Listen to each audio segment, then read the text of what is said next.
Doctor Ushma skin and hair clinic లో మీ చర్మం జుట్టు సమస్యలకు సరికొత్త పరిష్కారాలు అందిస్తున్నాం. మొటిమలు, చర్మ దురద, వయసు కారణంగా వచ్చే చర్మ సమస్యలు లేదా జుట్టు సమస్యలైనా మేము మీకు సరైన చికిత్సను అందిస్తాం.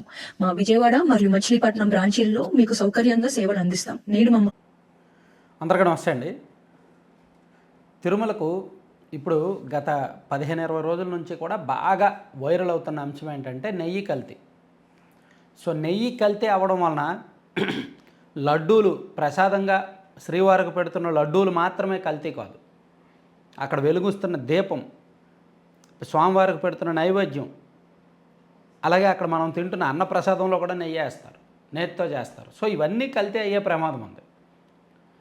కొంత పవిత్రతకు భంగం. సో ఈ పవిత్రత కాపాడాలి అంటే ఖచ్చితంగా కల్తీ లేని నెయ్యే కావాలి. కల్తీ లేని నెయ్యి బయట ఎవరికి చెప్పినా ఎంతో కొంత ఎటువంటి నెయ్యి వస్తుందో తెలియదు. అందుకే ఎందుకు తిరుమలలోనే సొంతంగా డైరీ ఏర్పాటు చేయకూడదు అనేది ఒక ఆలోచన. ఒక నాయకుడు, మేబీ మీరు ఈ 3-4 రోజుల నుంచి కూడా సోషల్ మీడియాలో చూసే ఉంటారు, రామచంద్ర యాదవ్ గారు, బీసీవై పార్టీ అధ్యక్షుడు బోడే రామచంద్ర యాదవ్ గారు, పొంగనూరు నియోజకవర్గానికి సంబంధించిన నాయకుడు. ఆయన ఒక సంచలన ప్రకటన చేశారు, ఒక పెద్ద హామీ ఇచ్చారు. 1000 గోవులు నేను సొంతంగా ఫ్రీగా ఇస్తా. ఆయన చెప్పిన మాటలు ఇవే. 1000 గోవులు, 1000 ఆవులు నేను సొంతంగా ఫ్రీగా టీటీడీకి ఇస్తాను. అలాగే మరో 1,00,000 ఆవులు ఉచితంగా సమకూర్చుకునేందుకు నేనే బాధ్యత తీసుకుంటా.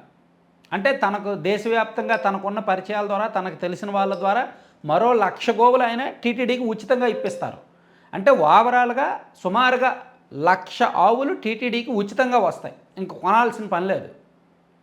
చూడండి, 1,00,000 ఆవులు ఉచితంగా రావడం అంటే ఒక పెద్ద మహత్ సంకల్పం, మహద్భాగ్యం, చాలా పెద్ద భూరి విరాళం ఇచ్చే దాతలు. సో ఆయన చెప్తున్నారు, సిద్ధంగా ఉన్నారు, మేము ఇస్తాం. సో తిరుమల చేయాల్సిందంతా ఏమీ లేదు. ఆ గోవులను నిర్వహించి వాటి నుంచి నెయ్యి తయారు చేసుకోండి. ఇప్పుడు 1,00,000 ఆవులు ఉన్నాయంటే రోజుకి సుమారుగా ఒక్కొక్క ఆవు నుంచి 10 లీటర్ల పాలు వస్తాయి. సో 1,00,000 ఆవుల నుంచి 10 లక్షల లీటర్ల పాలు ఈజీగా వస్తాయి.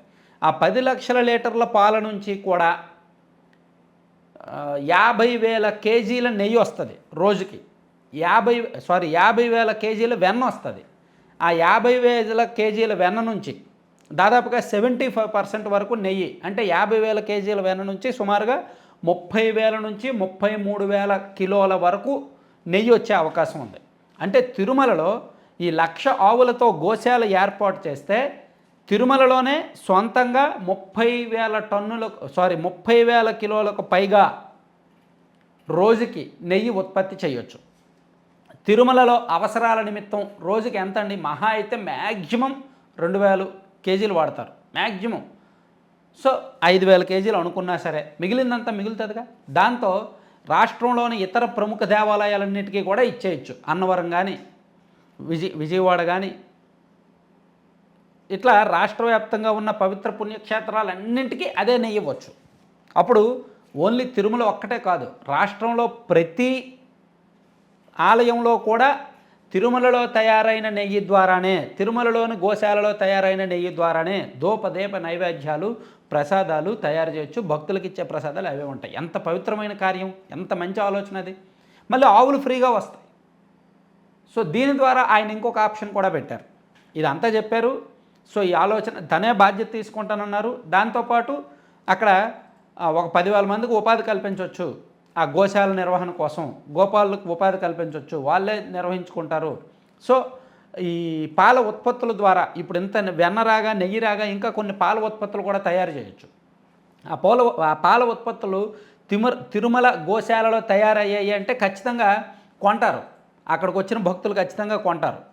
తిరుమల పుణ్యక్షేత్రంలోనే ఆ కొండ మీదనే కొంత బిజినెస్ చేయొచ్చు. సో దాని ద్వారా వచ్చిన ఆదాయంతో వాళ్ళకి గోశాల నిర్వహించవచ్చు, ప్లస్ వాళ్ళకి శాలరీస్ కూడా ఇవ్వచ్చు, జీతభత్యాలు కూడా ఇవ్వచ్చు.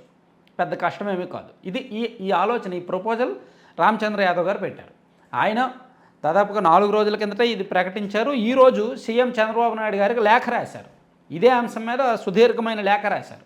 దీంతోపాటు టీటీడీకి ఏర్పాటు చేయబోయే పాలక మండలిలో రాజకీయ నాయకులకు అలాగే కార్పొరేట్ వ్యాపారం చేసే వాళ్లకు చోటు కల్పించొద్దు. రాజకీయాలకు కార్పొరేట్ శక్తులకు చోటు కల్పించకుండా ఓన్లీ ధార్మిక ఆలోచనలు ఆధ్యాత్మికత ఉన్న వాళ్ళకు మాత్రమే ఇవ్వండి. అంటే ఆధ్యాత్మిక గురువులకు ధార్మిక ఆ రంగంలో ఉన్న వాళ్ళకి మాత్రమే టీటీడీ బోర్డు సభ్యులుగా పదవులు ఇవ్వండి, వేరే వాళ్ళకి ఇవ్వద్దు అనే ప్రపోజల్ కూడా ఆయన పెట్టారు. సో మొత్తానికి ఆయన ప్లాన్ అయితే బాగుంది. ఖచ్చితంగా ఇంప్లిమెంట్ చేస్తే మాత్రం ఈ కల్తీ నెయ్యి అనే గోలే ఉండదు.